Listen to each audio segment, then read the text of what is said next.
So this brings us to the Pax Romana and the altar of Augustan peace. Now, the Pax Romana is a time of peace, of 200 years of peace in the Roman Empire. And by peace, we mean no active invaders, no major conflict, even though there are border skirmishes, etc. Now, the interesting thing is, this time starts with Augustus, and we see Augustus having this altar built as an altar to the peace that he causes for 200 years that he couldn't possibly have known about. So, what we're seeing is basically a giant piece of propaganda. Let's take a look at it.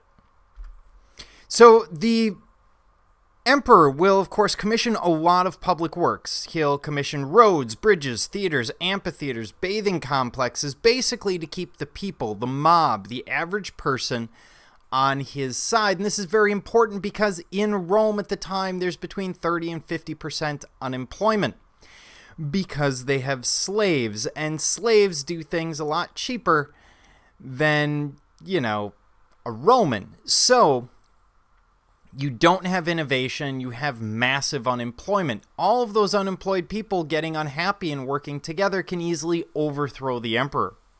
So he's always building things for them. And as I said, this is a piece of propaganda. It's a celebration of his peace, even though it hadn't happened yet. Ultimately, the piece is dedicated in 9 BCE. And we see a lot of Greek influence in the reliefs that are carved out, specifically Hellenistic Greek influence. So let's take a look at that. On the east and west side, or the front and back, we see mythological scenes, while on the north and south, the two sides, we see a procession of the imperial family. We'll start with the female personification panel from the east facade, the one on the lower right. And what we're seeing there is Mother Earth. And Mother Earth is quite pleased with Rome, is giving it plenty, basically saying that Augustus is so good that Mother Earth is quite thrilled and bringing great fertility in terms of crops to the Roman people, putting the gods on their side. And there are other scenes as well. There's a scene of Romulus and Remus, and there's another one of Aeneas on the altar on the front and back sides.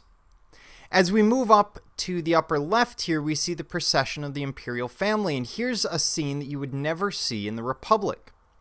So what we have here is we have the emperor, we have the emperor's wife right here, and we have these 3 children. Those 3 children are the emperor's children. It is basically propaganda telling the Roman people who will inherit the throne after Augustus dies. And ironically, none of them will, because, Claudius will, he's the youngest, but ultimately the next one up will be Augustus's grandson, Tiberius. So the whole thing is basically propaganda. The whole thing exists specifically to tell the Roman people how wonderful Augustus is and who's the next heir who's going to take the throne or take the crown. Now this brings us to Roman aqueducts, and Roman aqueducts are really interesting pieces. So basically, an aqueduct is bringing water from some source, oftentimes 30 or 40 miles away, into a Roman city. And let's think about Rome for a minute. The city of Rome is built on a river, so why would you need to bring an aqueduct in? Well, not only are people drinking that water, but they're also, let's say, flushing sewerage into it, so it's not exactly safe to drink. So what happens is they will build these massive aqueducts with the settling tanks, etc. And the bridges that form the aqueduct are usually the pieces that we're looking at.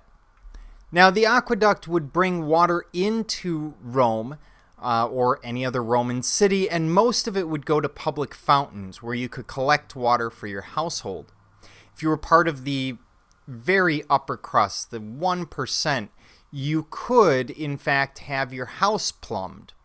And at the top of these aqueducts, what we see today is a channel. Today it's uncovered, but originally they would have been covered to bring water all the way down to the city. And what's really remarkable is these things have a very constant grade. They have to for water flow. So they might decline a foot for every mile that they travel, or sometimes even less. So very consistent, spectacular elements of engineering. And of course, you have to go through mountains or over valleys, which we see here with the Pont de Gard. And this is an engineering feat. Basically, what we have is this incredible bridge over water that's for water. And you'll notice it's built with arches. Now, of course, arches are purely a Roman form. It's something that we attribute to the Romans, and they are absolutely known for. The arch here does a couple of things. It cuts down on resources because I don't have to build a giant solid wall here. Secondly, it allows for wind and water to pass through without destroying it. So if this river were to flood, it can pass through the arches here or here. So it can continuously flow around it. It also makes the structure much stronger. Now you'll notice there's a bridge here, which we see on a lot of aqueducts, and that is secondary. That's not something that they built the bridge specifically. It was just an addition to. So phenomenal piece of engineering here, and the fact that it's still standing 2,000 years later should really tell you something about that.